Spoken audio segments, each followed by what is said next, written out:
Coba deh bayangin sebentar, pernah kepikiran gak sih apa yang bakal terjadi kalau bisnis kita tiba-tiba nggak berjalan sesuai rencana?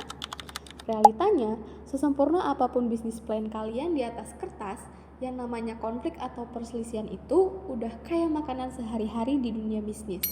Jadi, pertanyaannya sekarang bukan lagi apakah konflik itu bakal kejadian, tapi lebih ke gimana cara kalian ngadepinnya pas masalah itu bener-bener ngetuk pintu perusahaan kalian. Yuk langsung aja masuk ke bagian pertama, yaitu memahami sengketa bisnis alias akar dari konflik komersial. Secara simpelnya gini, sengketa bisnis itu ya konflik yang kejadian antara pihak-pihak yang lagi menjalani usaha. Biasanya pemicunya ada dua, entah karena ada perbedaan kepentingan atau gara-gara ada janji yang dilanggar di atas kertas.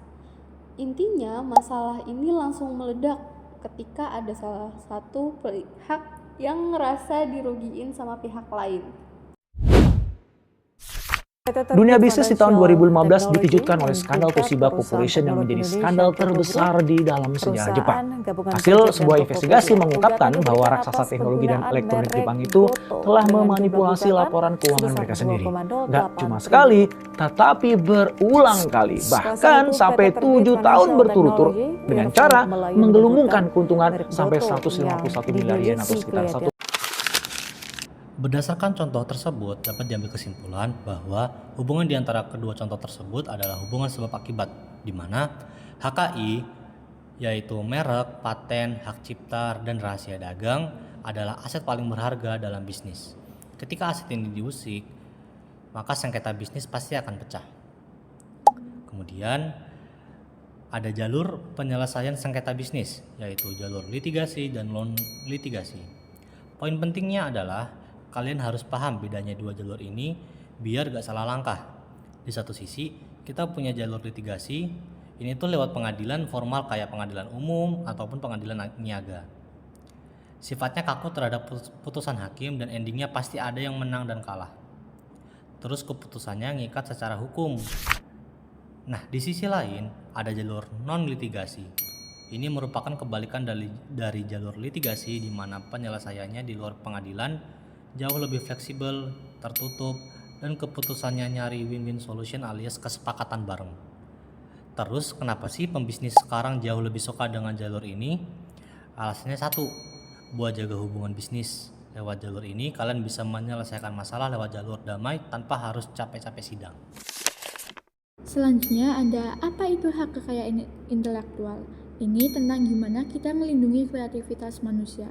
Hak kekayaan intelektual itu pada dasarnya hak istimewa dari negara buat melindungi hasil karya-karya kalian.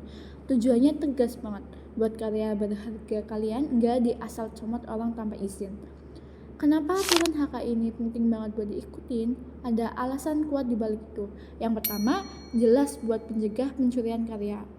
Yang kedua, ini jaminan buat kalian sebagai pencipta bisa dapat nilai ekonomi dari jerih payah kalian. Dan yang ketiga, buat dorong semangat inovasi masyarakat. Karena kalau karya dilindungi, pasti masyarakat bakal tambah semangat untuk membuat karya-karya lainnya. Jenis hak itu ada dua. Yang pertama, hak cipta.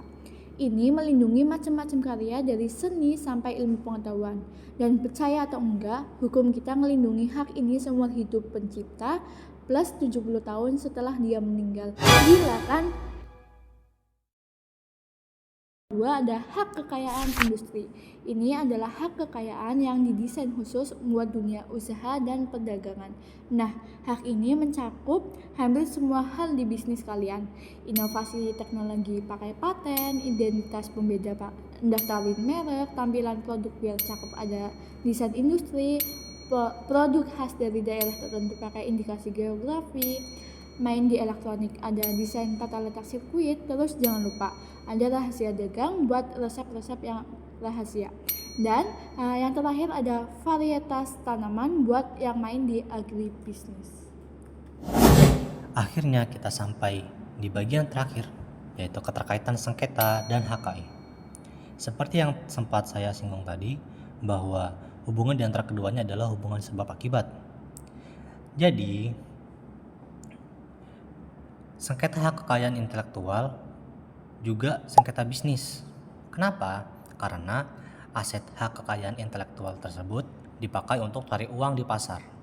Di Indonesia, sering banget ada kasus rebutan nama merek makanan ringan ataupun desain baju lokal yang dijiplak kompetitor. Ini bukan soal yang dapat identitas duluan, tapi ini konflik komersial serius yang mengancam omset dan nyawa perusahaan itu sendiri.